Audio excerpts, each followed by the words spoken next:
My special guest today is a professor of public policy at the University of Massachusetts Amherst. His new book, Superstates, Empires of the 21st Century, was published by Polity Press, and it can be accessed on the link that I'm going to paste right in the description panel on the upload for this video. Professor Alasdair, thank you so much for making the time. Thank you for the opportunity to speak with you, and thank you for your interest in the book. So, for starters, what do you consider to be the core ideas of your book and its central argument? Right. Well, this book started for me because I wanted to grapple with what is for me an amazing fact, which is by 2050 we're going to have 4 polities in the world, India, China, the European Union, and the United States, that are of extraordinary scale. By 2050, India is going to have a population of about 1.7 billion people. China will continue to have a population of about 1.4. European Union will have about 450 million people. The United States about 400 million. And from a historical perspective, these are extraordinarily large polities. And they're qualitatively different than most other countries in the world. There are about 190 countries in the world. The average country is about the size of Portugal or New Zealand in terms of territory and population. Orders of magnitude smaller than these immense polities. And never in human history have we seen polities with this many people in them. And a sort of fundamental question is, how do you govern a polity with 1.7 billion people in it? That's more than the entire population of the planet just a century ago. Can you govern a population that immense? How do you govern a population that large while also respecting human rights? So one of the observations I make is that, if my math is right, about 40% of the world's population is going to live in just these 4 places. And their lives, the quality of their lives, is going to hinge on the capacity of leaders in these states to govern well. So that's the question, the topic that interests me. And the way I approach it is by saying, look, these are interesting polities. They're like hybrid forms. They're in some sense like empires of old. Before 1945, we lived in a world of empires, not a world of states. And these empires were extensive, diverse, complex. And what I basically argue is that these superstates are somewhat like empires because of their scale and complexity and diversity. But they're also like modern-day states because they carry all the burdens of statehood as well. They're supposed to respect human rights and provide extensive services for their citizens. So the thing I'm looking at in this book is how these polities carry the old burdens of empire, holding things together, as it were, and the new burdens of statehood. And the sort of essential question is, can these polities do it all? Can they maintain themselves and perform well? So in your response, you point us to a very important term that we should call superstates.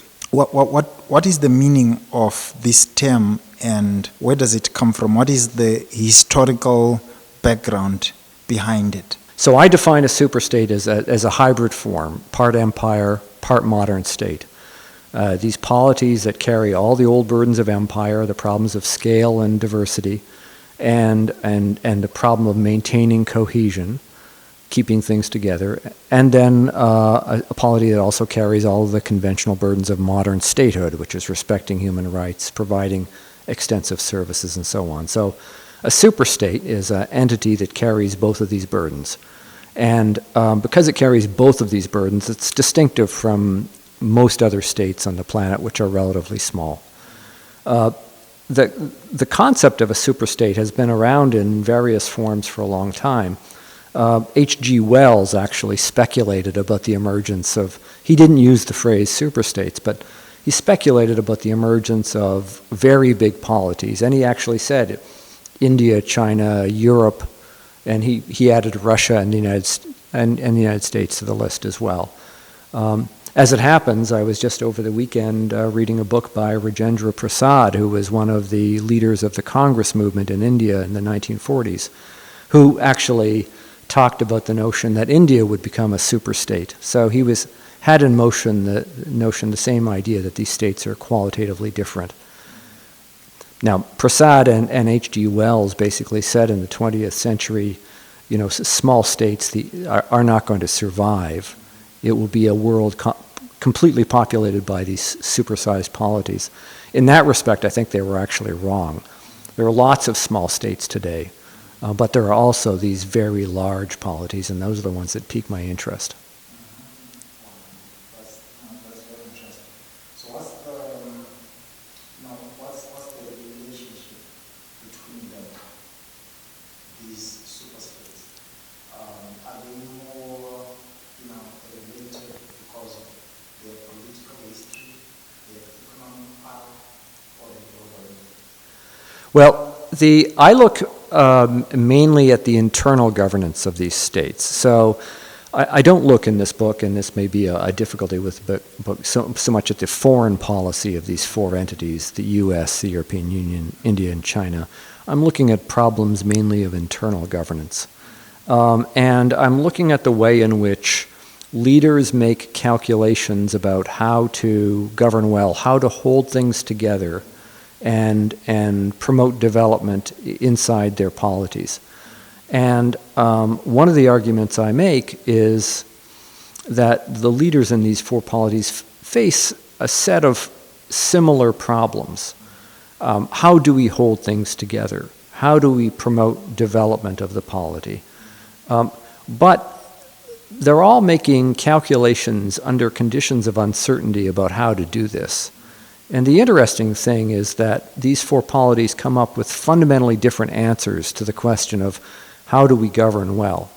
So on the one hand, we have China, which is a more centralized, unitary system.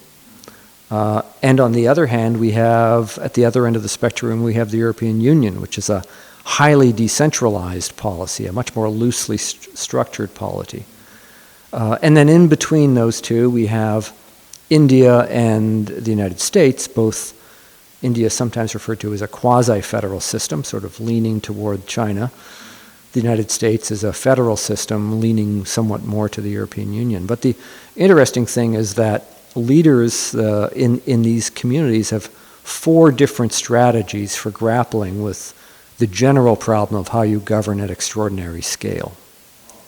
So what are those four? Pardon me? So what are those four factors that you talk Well, the leaders in these countries are making different calculations about regime design.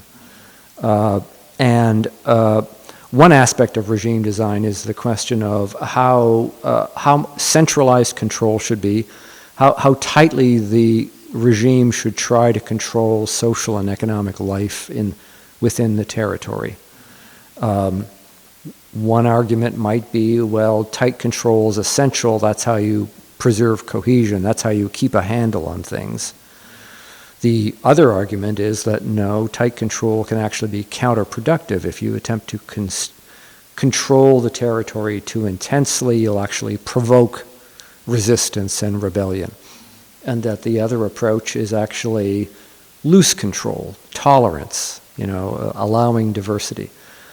This is not a conundrum that's peculiar to the modern day. If you look at empires through history, imperial rulers have always wrestled with this question of should we govern tightly or loosely.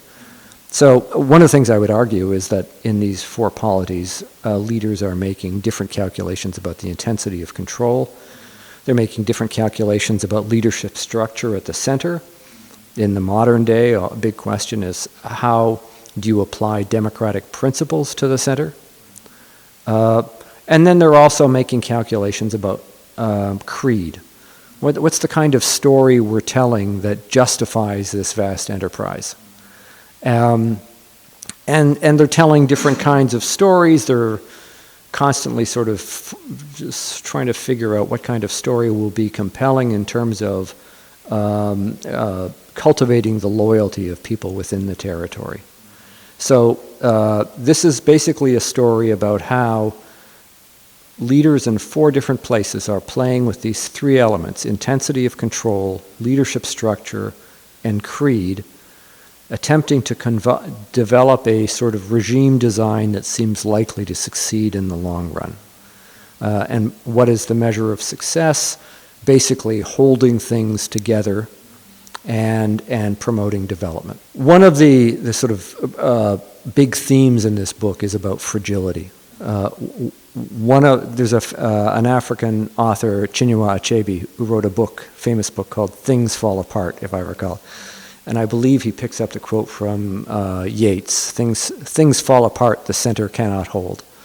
And that is sort of a theme throughout this book. One of the stories about empire is that empires don't last forever. Empires rise and fall. One of the peculiar things about this age is, even though we appear to be past the age of empires, the scholarly literature in empires is booming these days. And one of the themes in that literature is that empires were always ephemeral enterprises. If you were governing an empire, your preoccupation was the question of how you hold things together. And one of the arguments I would make is that one of the preoccupations of leaders in all of these 4 superstates is how you hold things together. You cannot take for granted that the regime is stable. So you have to have a mentality that is preoccupied with, that first of all recognizes that the enterprise you're dealing with is inherently fragile, it's inherently unstable, and that you're constantly dealing with the question of how you hold things together. In China, this is referred to as the problem of stability maintenance. In India, you've got leaders who are constantly worried about what they call vociferous tendencies or centrifugal forces operating within the polity. In the European Union, of course, European EU leaders are constantly worried about the question of whether this enterprise is going to hold together. The only exception to this sort of general rule of preoccupation with stability might have seemed to be the United States, which until recently would have said sort of takes stability for granted. But even in the U.S. today, I think you would say that no one is taking stability for granted. They're recognizing, when we talk about polarization and so on, the inherent fragility of the regime. And one of the arguments I make is that this is in fact sort of in the United States a reversion to historical realities. Up until the New Deal era, the assumption was this is an inherently fragile enterprise, and I think there's a recognition now that is true today as well. So this question of how you manage fragility, which I argue is a particularly severe problem in supersized polities, that question is one that I'm thinking about throughout the book. You mentioned that empires do rise and fall, which is definitely what we've seen in history with the British Empire, with the Chinese Empire, and all that. So now, given that context, given that historical context, how can these superstates withstand the extraordinary shocks of the contemporary world? Well, I think the first thing we have to do is recognize that these superstates may not be able to manage the shocks of the contemporary world. One of the things I would have liked to speculate about more in the book, I do talk about in the book the way in which these 4 polities handled the pandemic, which is a sort of a natural experiment that arose while I was writing the book. An exogenous shock that hits all of these polities at roughly the same time. And in the book, I talk a bit about how the 4 polities responded. Looking down the road, the big shock that will hit all of these polities that will be highly destabilizing will be the climate emergency. And one question will be how well all of these polities are capable of responding to the direct and indirect effects of climate change. And it is true that looking through history, climate change has been one of the historic killers of empires. There are basically a couple of different ways you can think about building an extensive regime that is capable of rolling with shocks. One is the centralized formula that's used in China that allows the rapid mobilization of resources. Because it's not democratic, you've got more stability in leadership. It can look down the road. It can do more planning. It can mobilize resources more quickly. That is the sort of technocratic authoritarian strategy for dealing with large shocks and strains.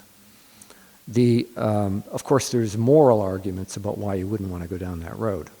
I wouldn't want to live in a regime that restricts human rights in the way that the Chinese regime does. The alternate model, I think, is suggested by the European Union, and that's one in which you push down it's the principle of subsidiarity. You push down governmental responsibilities to the sub-central level. And you achieve resilience and adaptability by making sure that your sub-state units have robust capacity, the capacity to roll with the punches. And my inclination is that model is one that gives you adaptability while also increasing the odds that you're going to respect democracy and human rights. But I do argue in the book that one of the big tests in this century is going to be which of these two basic approaches actually is more effective in dealing with the onset of the climate emergency. Which of these two regime designs is going to prove to be more resilient and successful in the long run?